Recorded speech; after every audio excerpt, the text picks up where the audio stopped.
Hello dear students, कैसे हैं आप सभी। आशा करता हूं कि आप लोग अच्छे होंगे। मैं हूं आपके साथ कुमार संदीप और आप देख रहे हैं आपका और हमारा यूट्यूब चैनल ग्रो इंग्लिश। तो स्वागत है आप सभी का आपके अपने यूट्यूब चैनल ग्रो इंग्लिश में।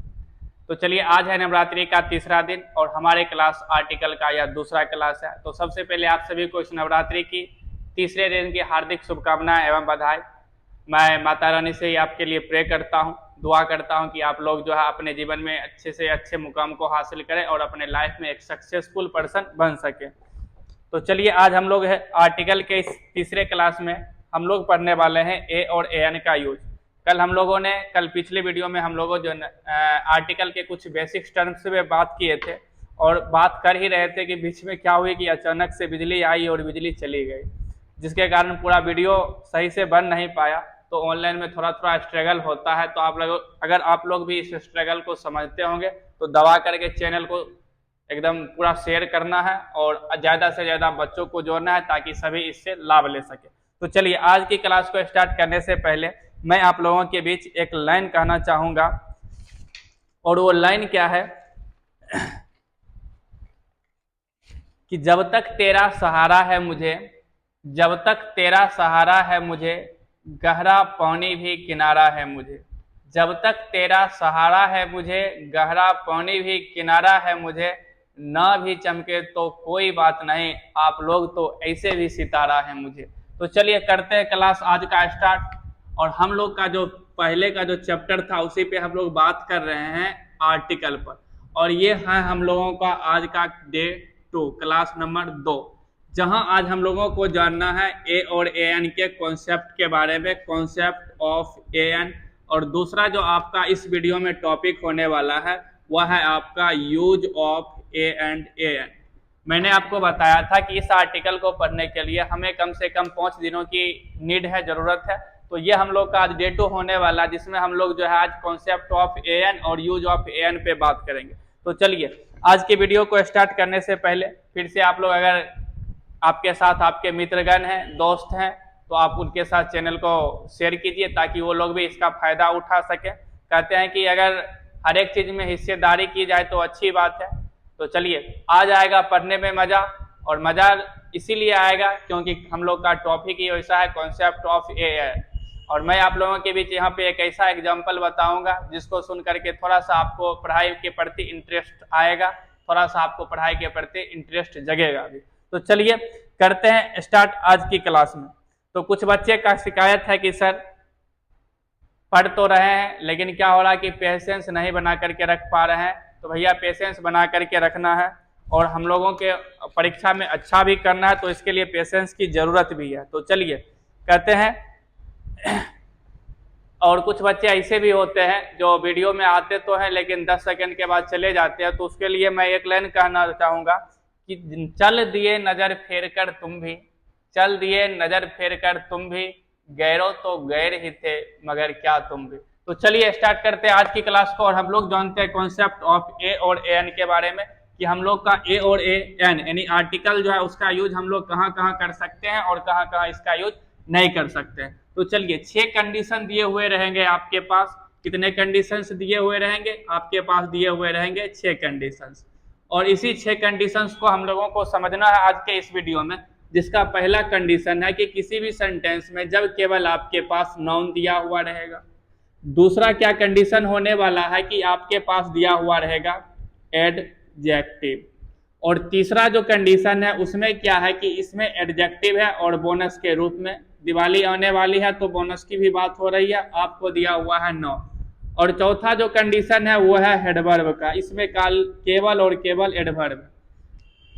पांचवा में क्या है कि इस एडवर्ब के साथ आपको एक बोनस मिला है एडजेक्टिव का। चलिए, छठा और लास्ट कंडीशन है, इसमें आपको एक नहीं 2 बोनस मिलेंगे और 2 बोनस होने वाला है आपका भैया एडजेक्टिव, और इसके साथ में होने वाला है आपके पास 9। ठीक, तो चलिए हम लोग के पास 6 कंडीशन है। पहला कंडीशन है कि किसी भी सेंटेंस में केवल नाउन है। दूसरा कंडीशन है कि केवल किसी सेंटेंस में हमारे पास एडजेक्टिव है। और तीसरा जो कंडीशन है उसमें है आपके पास एडजेक्टिव के साथ नाउन। और छठे कंडीशन में आपके पास एडवर्ब दिया हुआ है। और चौथे में और पांचवें में एडवर्ब और एडजेक्टिव दोनों दिया हुआ है। और लास्ट में छठे में आपके साथ एडवर्ब, एडजेक्टिव और नाउन है। तो चलिए हम लोग को यहाँ पे ये गैस करना है कि हम लोग कहाँ पे ए लगाएंगे और कहाँ पे एन लगाएंगे। तो चलिए इसको हम लोग समझते हैं। कल के क्लास में हम लोगों ने बात किया था कि भैया ये आर्टिकल जो होता है या एक डिटरमाइनर होता है। ये क्या होता है? एक डिटरमाइनर होता है। मैंने डिफिनेशन में भी आपको बताया था कि article is the type of determiner that comes to indicate a noun is coming in the sentence. Again मैं रिपीट कर रहा हूँ, article is the types of determiner that comes to indicate a noun is coming in the sentence. That means article एक प्रकार का क्या है? Determiner है, जो कि किसी सेंटेंस में आकर के हमें ये बताता है कि मेरे आगे में क्या आ रही है? नाउन आ रही है। जिस तरह से डाइवर्सन सड़क पे आने के बाद हम लोग को ये इंडिकेट किया जाता है कि आगे में जो है मोड़ है या कुछ भी है या किसी भी प्रकार का कोई खतरा है। तो यहाँ खतरा नहीं है, यहाँ पे कोई खतरा नहीं है, यहाँ पर क्या है? नाउन है। तो अगर खतरा रखना भी नहीं है, हम है तो क्या गम है, और परीक्षा में वैसा दम नहीं है। तो चलिए हम लोग अब इस 6 कंडीशन के बारे में जानते हैं कि ए का यूज कहाँ करना है और ए एन का यूज कहाँ करना। तो ध्यान से सुनिएगा कि जब किसी सेंटेंस में आपको नाउन दिखेगा तो उस समय हम लोग ए या एन का यूज करते हैं। तो पहले वाले कंडीशन में आपके पास नाउन है, आपको नाउन दिख भी रहा होगा ए और ए एन। कुछ बच्चे को नाउन नहीं दिख रहा होगा लेकिन व्हाट्सएप का मैसेज दिख रहा होगा ना। तो भैया पहले के समय में मैंने कल भी बताया था 5 चीजों को छोड़ना मुश्किल था, काम, क्रोध, लोभ, मोह और अहंकार। लेकिन अभी के समय में ये 5 चीजें जो है 5 से बढ़कर के 10 हो गया। काम, क्रोध, लोभ, मोह, अहंकार, फेसबुक, इंस्टाग्राम, व्हाट्सएप, ट्विटर और यूट्यूब। तो हम लोग भी यूट्यूब पर ही हैं, तो थोड़ा सा, लेकिन हम नेक कार्य के लिए हैं और आप भी नेक कार्य के लिए बने हैं। और नेक कार्य के लिए बने हैं तो आपको पढ़ना पड़ेगा। और पढ़ना किन से पड़ेगा? इंग्लिश संदीप सर से। थोड़ी सी तारीफ कर रहा हूँ क्योंकि यहाँ कोई बच्चे नहीं है जो मेरी तारीफ भी कर सके, इसीलिए खुद की तारीफ मैं खुद ही कर रहा हूँ। तो चलिए आगे चलते हैं। आगे के कंडीशन में क्या है कि आपके पास दिया हुआ है एडजेक्टिव। तो मैंने आपको बताया था कि जब तक सेंटेंस में आपको नाउन नहीं दिखेगा तब तक हम लोगों को ए या एन का यूज नहीं करना। तो इस सेंटेंस में आपके पास नाउन नहीं है, तो इस स्थिति में यदि हम लोग यहाँ पे ए या एन का यूज करते हैं तो ये मेरा सेंटेंस गलत हो जाएगा। चलिए तीसरा कंडीशन में क्या है कि आपके साथ एडजेक्टिव है और इसके साथ में नाउन आपको बोनस में मिला हुआ है। तो जहां पे नाउन दिखे वहीं पे जाकर के हम लोग ए या एन का यूज कर देंगे। जिस तरह से जहां भोज पड़ा भीड़ वहीं उमड़ पड़ती है। देखा भोज है आज, अब तो इलेक्शन का टाइम आ रहा है, आगे देखिएगा, देख लेगा कि भैया वो प्रत्याशी भी आज अपना नॉमिनेशन करवाने के लिए जा रहा है, तो उसके तरफ से भी हम लोग जाकर के जो मिलता है लेकर के चले आते हैं, और दूसरे प्रत्याशी के तरफ से भी नॉमिनेशन में चले जाते और कुछ लेकर के चले आते। आजकल की जनता भैया देश की बहुत ही समझदार हो गई है, लेकिन समझदारी के साथ साथ यूट्यूब, फेसबुक, इंस्टा पर जाकर के अपना भविष्य भी बर्बाद कर रही है। तो इसमें आप लोगों का दोष नहीं है, दोष है भविष्य विनाशक यंत्र का, जिसे कि हम लोग मोबाइल कहते हैं। इसका सही से उपयोग करना आपको सीखना पड़ेगा। दुरुपयोग करने के लिए तो आपको हर कोई सिखाएगा, लेकिन उपयोग करने के लिए भैया तो हम सिखा रहे हैं, तो सीखिए इधर। तो चलिए आगे लिखा हुआ है कि आपके पास है एडवर्ब। तो मैंने बताया है कि जब तक आपको सेंटेंस में नाउन नहीं दिखेगा तब तक आपको ए या एन का यूज नहीं करना। तो इस समय भी यदि हम लोग ए या एन का यूज करते हैं तो मेरा सेंटेंस क्या हो जाएगा? गलत हो जाएगा। पांचवा कंडीशन क्या है कि इसमें आपके पास एडवर्ब भी है और एडजेक्टिव भी है, लेकिन अभी भी नाउन नहीं आया है। बोनस तो आपको मिला है, लेकिन इस बोनस से अभी भी आप संतुष्ट नहीं है, तो ये आपके लिए पुरस्कार नहीं हुआ। तो इस समय भी हम ए या एन का यूज नहीं करेंगे। छठे कंडीशन में क्या है कि एडवर्ब है, एडजेक्टिव है, नाउन है। इसमें क्या है कि एक बोनस से आप खुश नहीं थे तो दूसरा बोनस आपको नाउन के रूप में मिल गया। तो यही नाउन को तो हम लोग ढूंढ रहे थे, खोज रहे थे, तो ये नाउन हम लोग को मिल चुका है। तो ये नाउन जब हम लोगों को मिल गया है, तो इस स्थिति में जब हम लोग ए या एन का यूज करेंगे तो ये मेरा सही हो जाएगा। अब अगर आप लोग इसको ऐसे नहीं समझे हैं तो मैं कुछ एग्जाम्पल्स आप लोगों के बीच दे रहा हूँ। जैसे कि आप लोग कभी ना कभी किसी के शादी में बारात गए होंगे, लड़का होंगे तो भी गए होंगे, और आजकल का तो सिस्टम में लड़कियां भी जा रही है और जाना भी चाहिए। एक्चुअली में सबको अधिकार है, सबको ये अथॉरिटी है कि हम भी अपने भाई का शादी देख सके। तो चलिए शादी को अभी देखना नहीं, अभी वीडियो को देखना और पढ़ाई को रखना है कंटिन्यू। तो चलिए एग्जाम्पल क्या है कि जब हम लोग शादी में जाते हैं बारात बनकर, कुछ बच्चा कह रहा कि सर लड़के बनकर नहीं चल जाएंगे। भैया अभी तुम्हारा एज नहीं हुआ है, जब एज होगा तब देखा जाएगा, ठीक है। तो चलिए हम लोग कभी ना कभी बारात बन करके शादी में जाते हैं, तो उस समय देखिएगा कि बारात जाता है तो शादी नहीं होती है जब तक कि लड़का ना जाए। तो इस सेंटेंस में जो हम लोग इस कंडीशन में जो हम लोगों ने भी तीन चीज का जिक्र किया है, नाउन, एडजेक्टिव और एडवर्ब, इसी को हम लोग कुछ कुछ मान लेते हैं। क्या क्या मानते हैं? नाउन को मान लेते हैं कि मान लेते हैं ये है लड़का, ठीक है। और इस एडजेक्टिव को मान लेते हैं इसका हिस्सा हम लोग बनेंगे बारात का। चलिए, और ये एडवर्ब जो आपके पास दिया हुआ है इसको मान लेते हैं जीजा, ठीक है। जीजाजी भी साथ में जाते हैं, वो क्या कहते हैं, पीछे में बैठ करके देखते हुए कि आपको लड़के को संभालने का काम करते हैं। तो चलिए, ये हमारे पास 6 कंडीशन दिए हुए थे। नाउन को हमने लड़का माना है, एडजेक्टिव को बारात, और ये हमारे पास एडवर्ब जो है ये जीजा। ये सिर्फ मैं अपने आपको समझाने का कोशिश कर रहा हूँ। ऐसे कुछ लोग इसको देखेंगे तो थोड़ा सा मजाक वे में लेंगे, लेकिन आपको नहीं लेना है क्योंकि यहाँ पे समझाने की कोशिश की जा रही है। तो चलिए देखते होंगे कि जब किसी शादी में केवल, बहुत सारा ऐसा भी शादी होता है कि लड़का जाता और अकेले शादी करके चले आता, तो डेट मीन्स केवल नाउन रहेगा, केवल लड़का भी होगा, तो हम लोग वहां पर ए या एन का यूज करेंगे। केवल लड़का गया भैया, शादी डन है। तो चलिए यहाँ पे नाउन है केवल, तो ए और ए एन डन है, यहाँ पे हम लोग ए या एन का यूज कर सकते हैं। दूसरा कंडीशन है आपका एडजेक्टिव, डेट मीन्स केवल बारात। कभी कभी ऐसे भी शादी होते हैं जिसमें केवल बारात जाता है, लड़का पीछे ये से गायब हो जाता है। उस परिस्थिति में कभी कभी हम लोगों को मार खाकर भी आना पड़ता है शादी से, ना। अब कुछ बच्चा ही भी दिमाग लगा रहा होगा कि सर मार से बचने के लिए बाराते में से वो लड़का नहीं बना देंगे। तो भैया यहाँ पे फैक्ट की बात नहीं हो रही है, यहाँ पे समझाने की बात हो रही है, कॉन्सेप्ट की। तो चलिए, इस कंडीशन में क्या है कि केवल और केवल शादी में बारात गया है, लड़का नहीं गया है, तो यहाँ भी शादी होने वाली नहीं है। डेट मीन्स ए और ए एन का यूज नहीं करना, ठीक है।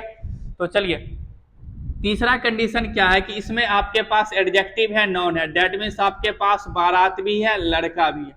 तो भैया बारात गया है और साथ में लड़के भी हैं, तो शादी अभी भी आसानी से हो सकती है। आसानी से तो नहीं होगी क्योंकि अभी तक जीजा या फूफा नहीं आए हैं, लेकिन फिर भी शादी हो जाएगी।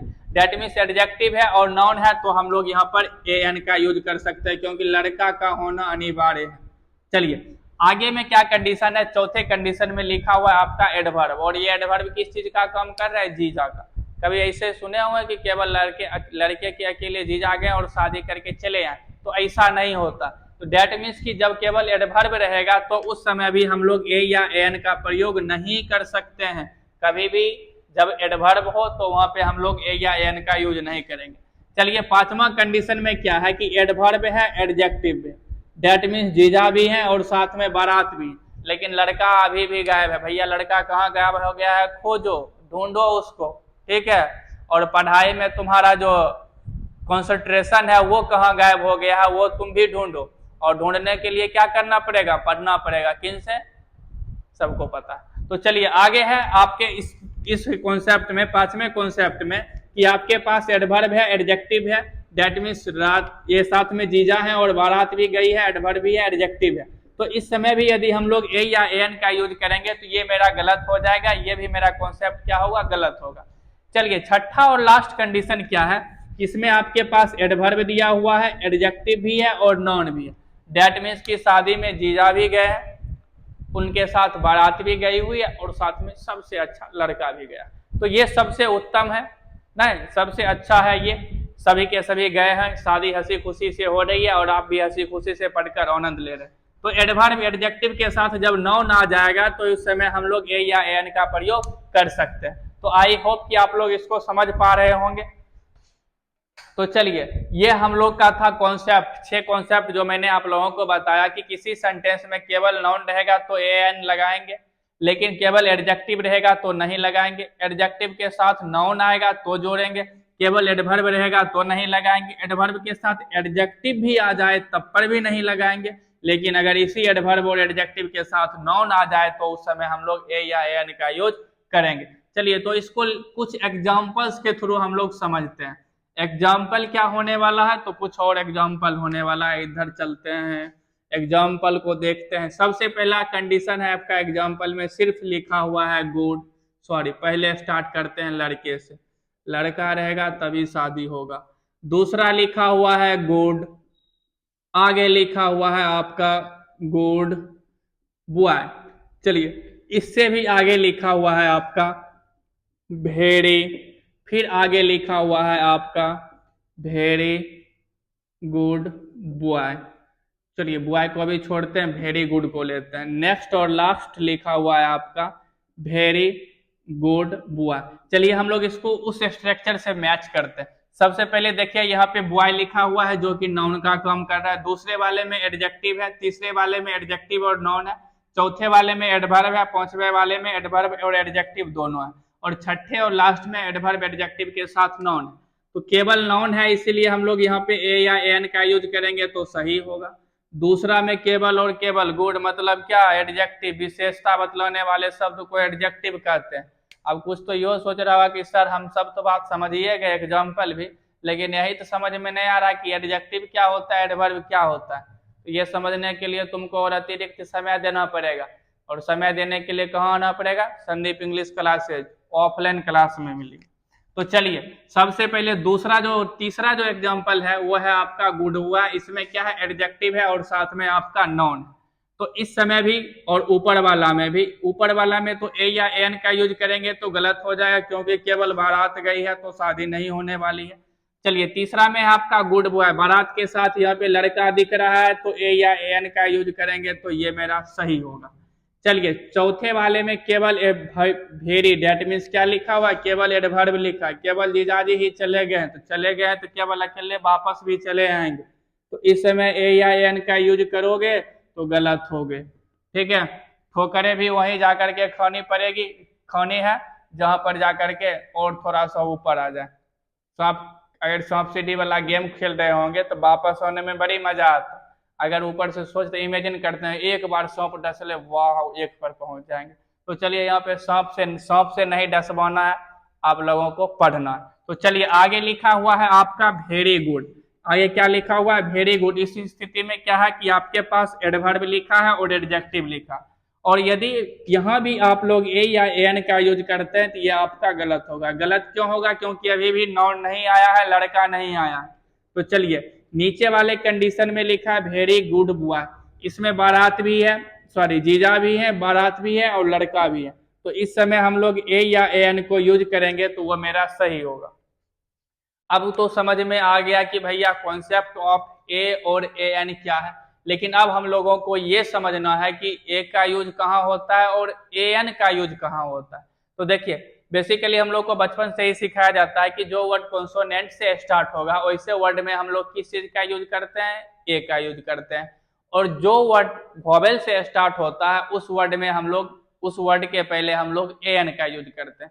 लेकिन ये मान्यताएं धीरे धीरे क्या हो जाती है, मिथ्या हो जाती है, गलत हो जाती है। ठीक है, तो सही क्या है, तो सही यह है कि जो वर्ड आपके पास दिए हुए रहेंगे सबसे पहले उसको आपको हिंदी में उच्चारण करना। जैसे मेरे पास यहाँ पे दिया हुआ है बॉय, मैंने लिख दिया बॉय, हिंदी में मैंने इसका उच्चारण कर दिया। अब कंडीशन क्या है कि यदि उच्चारण का पहला अक्षर क से ह के बीच होगा तो उसमें लगाएंगे ए, और यदि उच्चारण का पहला अक्षर अ से अह के बीच होगा तो उसमें लगाएंगे ए एन। समझ में आया कि नहीं? सबसे पहले हिंदी में उच्चारण करेंगे और यदि उच्चारण का पहला अक्षर क से ह के बीच होगा तो ए लगाएंगे, और यदि उच्चारण का पहला अक्षर अ से अह के बीच होगा तो ए एन लगाएंगे। चलिए अब हम लोग आगे चलते हैं। यहां तक मैंने आपको समझाया कि कॉन्सेप्ट ऑफ ए और ए एन क्या है, डेट मीन्स की कॉन्सेप्ट ऑफ ए एन, ए और ए एन का यूज कहाँ कहाँ करना है। तो चलिए कहते हैं हेलो डियर, हेलो हेलो, तुम्हारा ध्यान किधर है, आज का क्लास इधर है। तो चलिए अब हम लोग आगे की क्लास को कंटिन्यू रखते हैं और हम लोग जानते हैं कि ए और ए एन का यूज कहाँ करना है। पेशेंस आपको बनाए रखना है, पेशेंस नहीं होगा जब तक आपके पास तब तक कुछ नहीं होने वाला है। तो पेशेंस बना करके रखिए, और हम भी पेशेंस बनाए हुए हैं और इसीलिए आपका वीडियो कंटिन्यू है। पेशेंस खत्म सब कुछ खत्म। चलिए आगे हम लोग चलते हैं, अपने क्लास को कंटिन्यू रखते हैं, और हम लोग अब जानने वाले हैं यूज ऑफ ए और ए एन के बारे में कि ए का यूज कहाँ करना है और ए एन का यूज करना कहाँ करना है। कुछ बच्चा परीक्षा के बारे में कह रहा है कि हमको फेल कर सके परीक्षा में वो दम नहीं, हमको फेल कर सके वो परीक्षा में दम नहीं, ये परीक्षा है हमसे परीक्षे से हम नहीं। ये जो लाइन बोल रहा है ना, समझ लेना कि उसका तैयारी न सबसे खराब चल रहा होगा, क्योंकि उसको पता है कि परीक्षा हम देने जाए नहीं जाए लेकिन परीक्षा तो होगा ही। तो आप लोगों को तैयारी बेहतर करना, तैयारी बेहतर करने के लिए क्या करना है, कंटिन्यू रहना है और पेशेंस रखना है, ठीक है। और पेशेंस के साथ साथ आपको हमेशा हैप्पी, आपके बॉडी, आप पॉजिटिव एनर्जी रखनी है, सकारात्मक ऊर्जा होना चाहिए आपके पास। तो चलिए अब हम लोग आगे पढ़ते हैं कॉन्सेप्ट, यूज ऑफ ए और ए एन। चलिए तो चलिए हम लोग ए और एन के यूज के बारे में जानते हैं। सबसे पहला हम लोगों का रूल है ए और ए एन के लिए। ए और ए एन का यूज हम लोग तभी करते हैं जब सेंटेंस में कोई हमको सिंगुलर काउंटेबल नाउन दिखे। जब तक आपको सेंटेंस में सिंगुलर काउंटेबल नाउन नहीं दिखेगा तब तक आप लोग ए या ए एन का यूज नहीं कर सकते। अब कहेंगे सर ये बात तो हमको समझ में आ गया, लेकिन हमको यही तो समझ में नहीं आ रहा कि ये सिंगुलर क्या है, ये काउंटेबल क्या होता है, ये नाउन क्या होता है। तो देखिए ये एक होता है सिंगुलर और एक होता है भैया प्लूरल।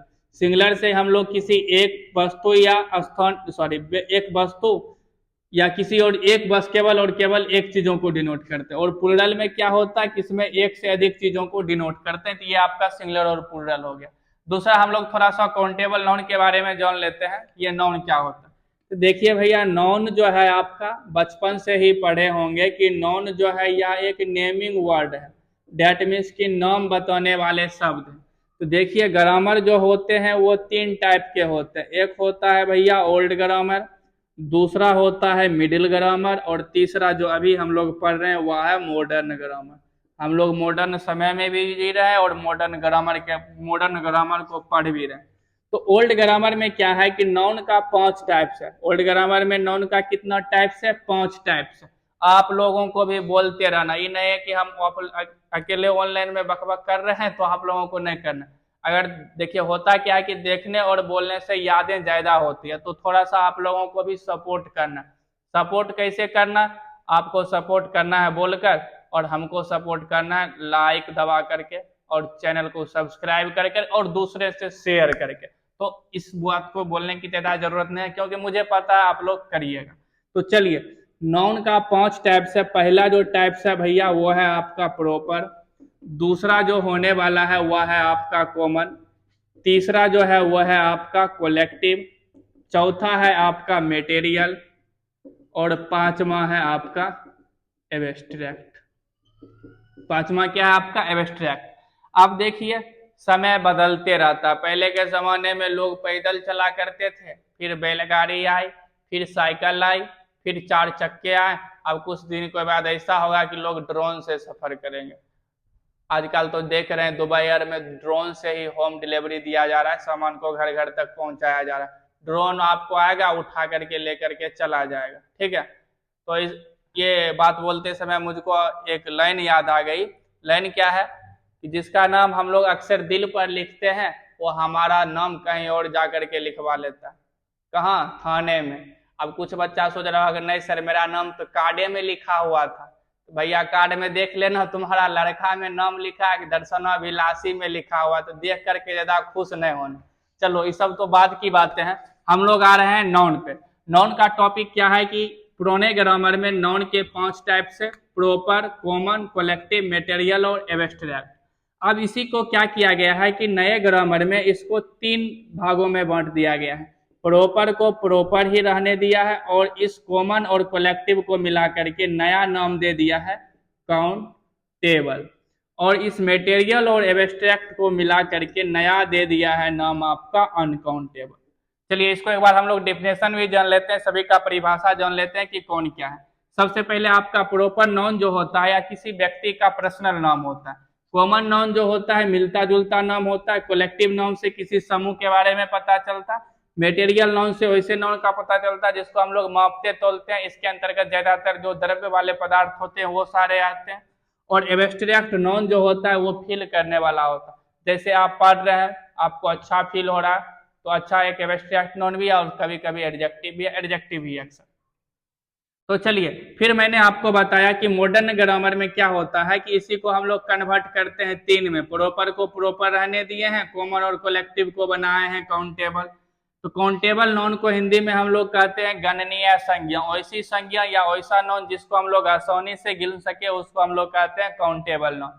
और तीसरा है आपका मेटेरियल और एब्स्ट्रैक्ट को मिला करके अनकाउंटेबल नाउन, अगणनीय संज्ञा जिसकी हम लोग गिनती नहीं कर सके। तो जिसको हम लोग गिनेंगे उसको कहेंगे काउंटेबल नाउन, जिसको नहीं गिन पाएंगे उसको हम लोग कहेंगे एन अनकाउंटेबल नाउन। चलिए इसको हम लोग कुछ एग्जांपल्स में देखते हैं। जैसे लिखा है आपका a dog is dash animal. इसी तरह के क्वेश्चन आपको एग्जाम में दिए हुए रहेंगे और आपके पास रहेंगे 4 option, A an, C number में दी, और चौथा और लास्ट ऑप्शन जिसमें अक्सर आर्टिकल में नोट लिखा हुआ रहता है। तो इस समय हम लोगों को गेस करना है कि यहाँ पे हम लोग को ए लगाना है कि एन लगाना है। तो देखिए इसमें जो लास्ट में जो लिखा हुआ है यह एक नाउन है जो कि किस रूप में है, सिंगुलर काउंटेबल के रूप में है। एनिमल एक जानवर है, काउंटेबल, काउंटेबल का मतलब हुआ गिनने वाली संख्या, तो जानवर की संख्या को हम लोग आसानी से गिन सकते हैं। तो ये तो कन्फर्म हो गए कि यहाँ पे हम लोग ए या एन का यूज कर सकते हैं। अब ए या एन को यूज करने से पहले मैंने आपको बताया कि इसको आपको हिंदी में प्रोनाउंसिएशन करना। तो चलिए करते हैं। लिखा है आपका एनिमल।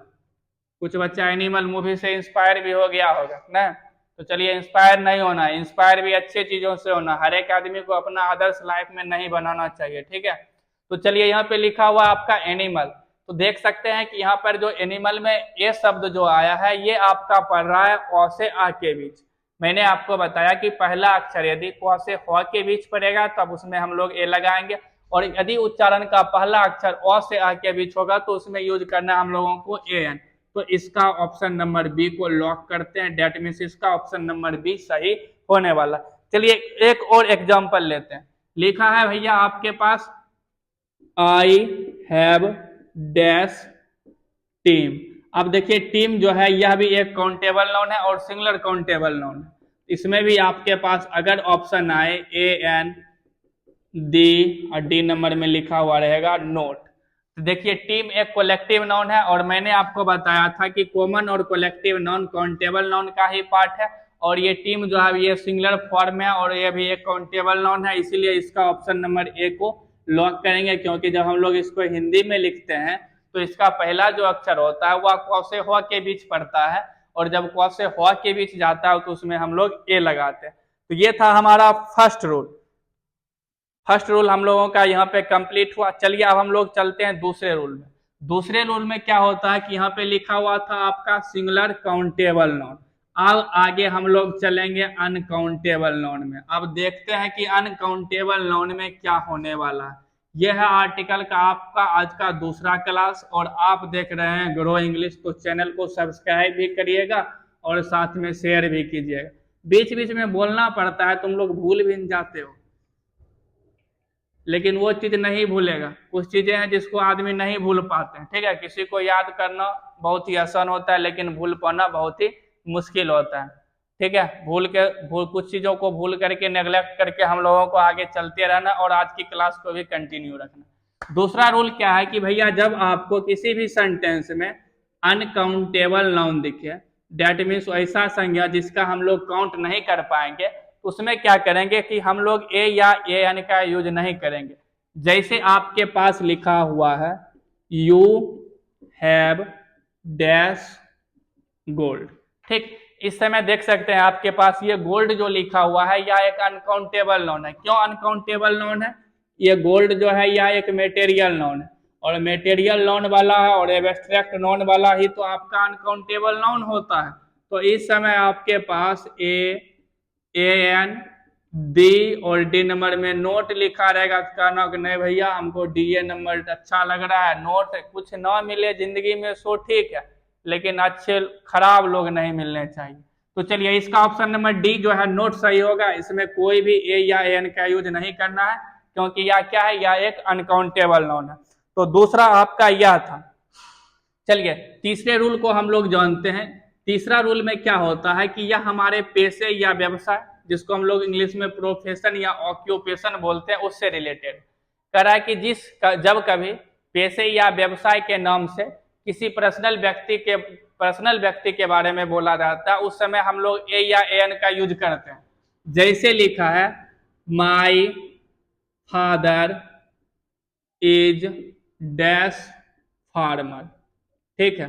तो इस समय आपके पास ऑप्शन रहेंगे ए एन डी और ऑप्शन नंबर डी नोट। चलिए आगे में आपका लिखा रहेगा डैश फार्मर वर्कड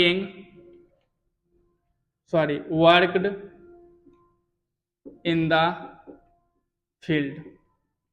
अब इस समय आपके पास है option number A B a an, C में डी और डी नंबर में नोट। अब हम लोगों को क्या गैस करना है, मैंने आपको बताया कि जब किसी पेशे या व्यवसाय के नाम से किसी विशेष व्यक्ति के बारे में बोला जाता है तो उस समय हम लोग ए या एन का यूज करते हैं, ठीक है। और जब कॉमन वाला बात हो जाएगा, लगेगा कि इससे पूरा जातीय का बोध हो रहा है, तो उस समय हम लोग ए या एन का यूज नहीं करेंगे। तो चलिए लिखा है my father is dash farmer. यहाँ पे केवल अपने पिताजी के बारे में मैं बोल रहा हूँ कि मेरे पिताजी क्या है, वह एक फार्मर है, किसान है। तो इस समय हम लोग ए का यूज करेंगे। लेकिन नीचे वाला एग्जांपल में लिखा है dash farmer worked in the field, that means किसान खेत में काम किए। अब इस समय क्या है कि पूरे किसान जातीय के बारे में बोला जा रहा है, क्योंकि सारा का सारा किसान कहाँ जाकर के काम करता है, फील्ड में, यानी कि खेत में। इस समय यहाँ पे हम लोग दी का यूज करते हैं, लेकिन हम लोगों को अभी दी के बारे में नहीं जानना है, हम लोगों को जानना है और ए एन के बारे में। तो इस समय हम लोगों को अभी ए का यूज करना है। तो चलिए आगे आपका होने वाला है रूल नंबर 4। रूल नंबर 4 में आपका क्या है, रूल नंबर 4 में लिखा हुआ है कि जब किसी सिंगुलर काउंटेबल नाउन की चर्चा हम पहली बार करते हैं, जैसे आप बहुत सारे ऐसे बच्चे होंगे जो हमारे यूट्यूब चैनल के माध्यम से पहली बार जुड़े होंगे, तो हमसे पहली बार इंट्रोड्यूस होंगे, दैट मीन्स हमसे पहली बार मिले होंगे, हम मेरे बारे में पहली बार जाने होंगे।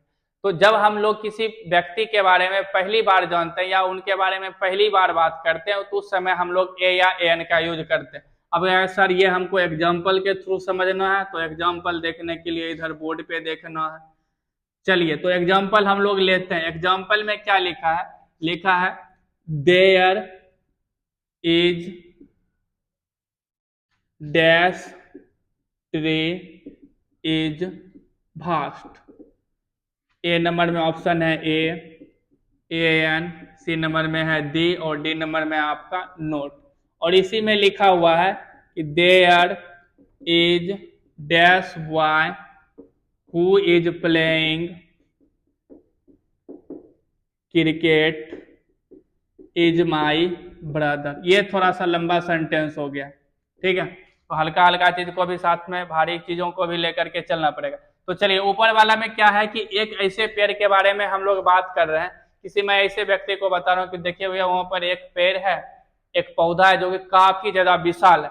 तो उसको, वो व्यक्ति अभी तक उस पौधे को देखा नहीं है, तो उसके लिए वो फर्स्ट टाइम हुआ, जानना हो या फिर देखना हो, तो पहली बार देख रहा है, इसीलिए यहाँ पर ऑप्शन नंबर ए को लॉक करेंगे। वहां पर क्या यूज होगा, देयर इज ए ट्री, यहाँ पे होना चाहिए था विच, ठीक है। There is a tree which is vast, that means एक वहां पे एक पौधा है यहाँ, या फिर यहाँ पे एक पौधा है जो कि भास्ट मतलब होता है विशाल या फिर बहुत बड़ा है। चलिए आगे लिखा है कि there is dash boy who is playing cricket is my brother, that means कि यहाँ पर एक लड़का है जो कि क्या खेल रहा है, क्रिकेट खेल रहा है, इज माई ब्रदर, मेरा भाई है। तो यहाँ पे भी हम लोग पहली बार किसी के बारे में चर्चा कर रहे हैं या किसी को पहली बार बता रहे हैं, तो ये यहाँ पे ये का यूज करें। और कुछ बच्चा सोच रहा है सर प्लेइंग क्रिकेट जो लिखा ना, क्रिकेट के जगह एफ फ्री फायर लिख दीजिए, नेक कार्य करने के लिए यहाँ आया है, नेक कार्य करो, फ्री फायर को हटाओ, पबजी को हटाओ, ठीक है। तो चलिए डिजिटल वाला जो गेम होता है हम लोगों को फ्रस्ट्रेट करता है, तो ऐसे चीजों से हम लोगों को बचना चाहिए। जो फिजिकल वाला गेम होता है उस पर कंसंट्रेट करना चाहिए। आप क्रिकेट खेलिए, कबड्डी खेलिए, फुटबॉल खेलिए, लेकिन खेलते वक्त ये भी ध्यान में रखिए कि हाथ पैर न टूटे, जिससे कि आगे आप लोगों को समस्याएं, दिक्कतें आए। तो चलिए ये हम लोगों का रूल नंबर 4 था। अब हम लोगों को रूल नंबर 5 के बारे में पढ़ना है। 5 में रूल नंबर 5वां रूल क्या है कि जब किसी ऐसे तो किसी प्रॉपर नाउन से पहले, किसी भी प्रॉपर नाउन से पहले हम लोग ए या एन का यूज नहीं करते, लेकिन जब किसी प्रॉपर नाउन की तुलना हम लोग किसी और के साथ में करते हैं, तो वहां पे हम लोग ए या एन का यूज करते हैं। जैसे हमारे समाज में एग्जाम्पल दिया जाता है, देखने में तो एकदम महात्मा गांधी ये लग रहे हैं ना, लक्षण देख करके पता चलता है कि तुम अमिताभ बच्चन बनेगा, तो उस समय हम क्या करते हैं, किसी की तुलना किसी औरों के साथ करते हैं। जैसे यहाँ पे लिखा है आई एम डैश हिटलर, ठीक है। और इसमें आपको कह रहा है किस चीज का यूज करने के लिए, तो यहाँ पे हम लोग बस दो ही चीजों का यूज कर रहे हैं, किसका किसका, ए और ए एन का। बाद में अगले क्लास में डे 3 या डे 4 में हम लोग जानेंगे कि दी का यूज कहाँ करना है। यहाँ पे केवल और केवल जान रहे हैं कि ए और ए एन का यूज कहाँ करना है। और ऑप्शन में याद रखिएगा आर्टिकल में 4 ही ऑप्शन रहते हैं, ए एन दी, और चौथा ऑप्शन आपका जो अक्सर देखा जाता है वो रहता है नोट। तो यहाँ पर भी आपका 4 ही ऑप्शन रहेगा। वो ऑप्शन रहेगा आपका ए, बी नंबर में ए एन, सी नंबर में दी, और डी नंबर में लिखा है आपका नोट। सेम एक सेंटेंस और को लिखते हैं, जैसे लिखा है आपका you are dash real Hitler. देखिए दोनों सेंटेंस में क्या अंतर है। ऊपर वाला में लिखा है कि आई एम डैश हिटलर, इस सेंटेंस में मैं बता रहा हूं कि भैया मैं एक लड़का हूं और मेरा नाम क्या है, हिटलर है। इस समय मैं किसी अपने बारे में बात कर रहा हूं, किसी के साथ तुलना नहीं कर रहा हूं। तो इस समय हम लोग किसी भी चीज को नहीं लगाएंगे, ना ही ए यूज होगा और ना ही ए एन यूज होगा। लेकिन देखिए दूसरे सेंटेंस में क्या लिखा है, लिखा you are dash real Hitler, मतलब तुमको देख करके ऐसा फील हो रहा है कि तुम देखने में किसके जैसे हो, बिल्कुल हिटलर के जैसा हो। तो यहाँ पे हम लोग किसी और की तुलना किसी और के साथ कर रहे हैं, तो इस समय हम लोग ए का यूज करेंगे, you are a real Hitler, तुम वास्तविक में हिटलर के तरह काम करते हो, उनकी तरह सोचते हो। ज्यादा हो रहा हो तो बताइएगा, अगर नहीं भी हो रहा हो तो भी बताइएगा। और यदि आप लोगों को वीडियो में किसी भी प्रकार की कोई कमी दिखे तो उसके लिए आप लोगों को कुछ नहीं करना है, कमेंट बॉक्स में जाना और कमेंट कर देना, ठीक है। कुछ दिनों के बाद हम लोग का टेलीग्राम ग्रुप जो है वो भी रेडी है, उस पर आपको स्टडी मटेरियल भी मिलेगा, तो उसके लिए भी आप लोगों को प्रिपेयर होना है। चलिए अगला जो रूल है वो रूल क्या कहता है, ये रूल कहता है कि किसी भी देश के, राज्य के या डिस्ट्रिक्ट से या किसी भी मतलब जहाँ जो स्थान होता है उसके नाम से पहले हम लोग ए या ए एन का यूज नहीं करते हैं। लेकिन अगर उसी स्थान से हमारे संबंध के बारे में बात किया जाए तो उस समय हम लोग ए या एन का यूज करेंगे। जैसे लिखा रहेगा I live in dash India, that means मैं भारत में रहता हूं। इस समय देखिए आपके पास जगह का नाम लिखा हुआ है, तो इस समय यदि आप ए या एन का यूज करते हैं तो ये गलत होगा। लेकिन इसी में लिखा रहेगा आई एम डैश इंडियन। अब इस सेंटेंस में मैं अपने बारे में बता रहा हूं कि मेरा संबंध इंडिया से है और मैं एक इंडियन हूं, तो इस समय हम लोग ए एन का यूज कर सकते हैं। फिर आगे लिखा रहेगा, जैसे लिखा है यू लिव डैश बिहार, तुम बिहार में रहते हो, तो इस समय भी जगह का नाम दिया हुआ है, तो इस समय भी हम लोग यदि ए या एन का यूज करेंगे, यहाँ पे ए या एन लगाएंगे तो ये मेरा गलत होगा। लेकिन इसी में लिखा रहेगा आई एम डैश बिहारी, मैं एक बिहारी हूं, तो इस समय यदि हम लोग ए या एन लगाएंगे तो वो मेरा सही होगा। तो कुल मिलाकर के रूल ये कह रहा है कि किसी स्थान के नाम से पहले ए या एन का यूज नहीं किया जाता है, लेकिन जिस वर्ड से ये पता चले कि इस स्थान से मेरा संबंध है तो उससे पहले हम लोग ए या एन का यूज करेंगे। तो आई होप आप लोग अच्छा फील कर रहे होंगे, और आज की क्लास को हम लोग यही समाप्त करते हैं और मिलेंगे हम लोग अगले वीडियो में। अगले वीडियो में अब कुछ बच्चा जिसको कुछ चैलेंज मिला हुआ है उसके लिए मैं एक लाइन कहना चाहूंगा कि जर्रे में रह गुजर कर चमक छोड़ जाऊंगा, जर्रे में रह गुजर कर चमक छोड़ जाऊंगा, आवाज में अपनी दूर तलक छोड़ जाऊंगा, खामोशियों की मौत गवारा नहीं है मुझे, शीशा हूं अगर टूट भी गया तो खनक छोड़ जाऊंगा। तो चलिए मिलते हैं हम लोग नेक्स्ट क्लास में। और मैंने आपको शुरू में भी कहा था मैंने आपको शुरू में भी एक लाइन कहा था कि जब तक तेरा सहारा है मुझे, गहरा पानी भी किनारा है मुझे, न भी चमके तो कोई बात नहीं, आप लोग तो ऐसे भी सितारा है मुझे। तो जो बच्चे कंटिन्यू हैं मैं उसी के साथ बने रहूंगा, लेकिन मैं आप लोगों से ये उम्मीद करूंगा कि ये आपका अपना चैनल है, आप लोग इस चैनल को ग्रो करो, और इसीलिए मैंने इस चैनल का नाम भी रखा है ग्रो इंग्लिश। तो सबका सपोर्ट चाहिए, सब मिलजुल कर पढ़ेंगे और मैं भी आप लोगों के साथ मिलजुल करके पढ़ाऊंगा। तो चलिए आज की वीडियो और आज की सेवा यहीं समाप्त की जाती है। अब हम लोग मिलते हैं डे 3 में। थैंक यू, आपका दिन शुभ हो, हैप्पी नवरात्रि।